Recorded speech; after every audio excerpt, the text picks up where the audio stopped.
kasingkit! Good morning! Today, gagawa tayo ng super easy pasta recipe. Magluluto tayo ng pasta al pesto na request ni client! Ito ang ating ingredients. Siyempre, hindi mawawala ang ating pasta and ngayon gagamit tayo ng spaghetti. Okay, and pesto. Ang bidang ingredients for today, pesto. And pag pesto kasi, dapat hindi na siya lalagyan ng Parmesan cheese. And it's a cheat day, kaya lalagyan natin ng Parmesan cheese. Ayan. Ito ang ating tubig para sa pasta. Antayin lang natin na kumulo. A few moments later. Ito na, nag-start ng kumulo yung ating tubig. So, lalagyan ko na siya ng asin.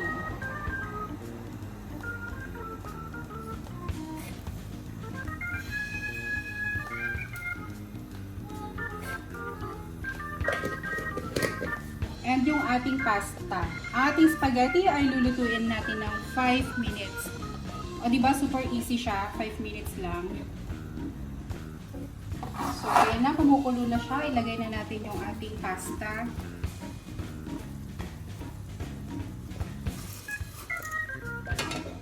Okay. Haluin natin. Ilubog natin sa tubig.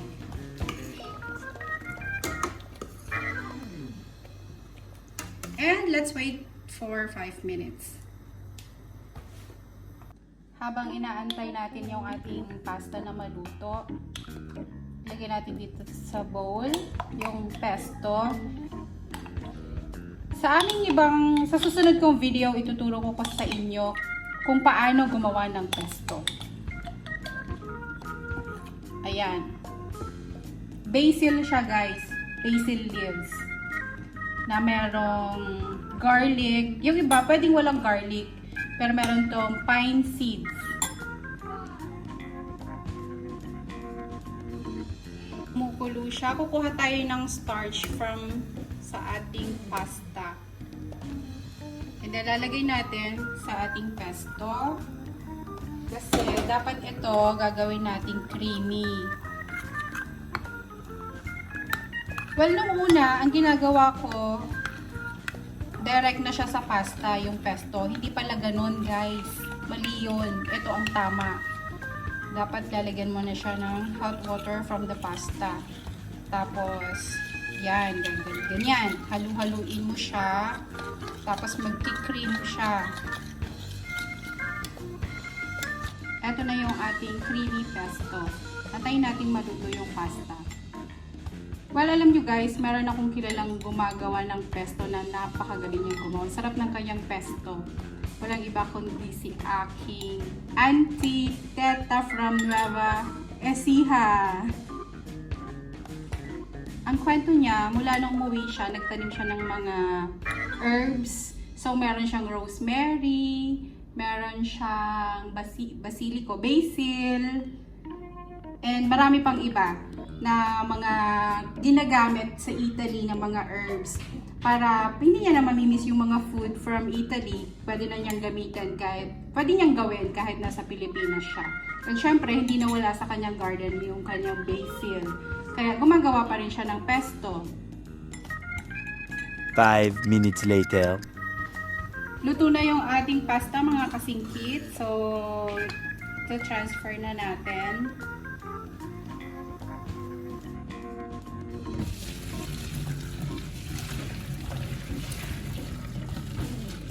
So, transfer na natin, guys, yung ating pasta.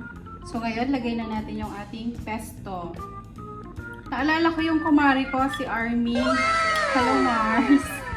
Nung first time niyang kumain daw ng pesto sa France, nahilo siya. Well, actually, ako din, ganon yung feeling. Pero, kung sobra sa pesto, parang ganon nga, at hindi ka sanay talaga, parang feeling mo nakakahilo.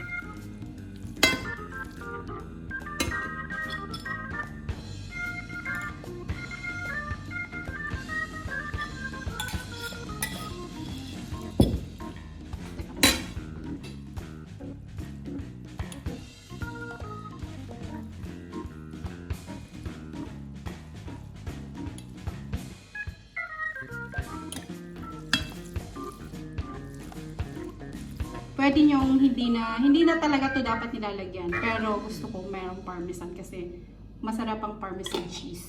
Konti lang. So, eto na guys ang ating pasta al pesto.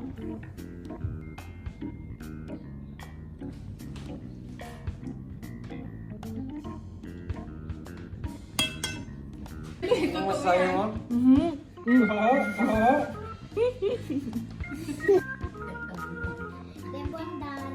Buon appetito, Ate Pat!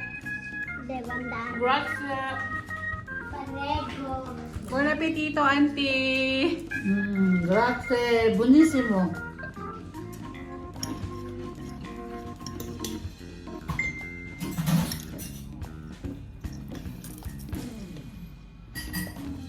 Wala pasta verde? Yummy? Masarap. Buono, Anin? Buono? Masarap? Wala, no. Ayan, Busan ubos na. So, ayun mga kasimplita ang ating pasta al pesto. See you on my next vlog!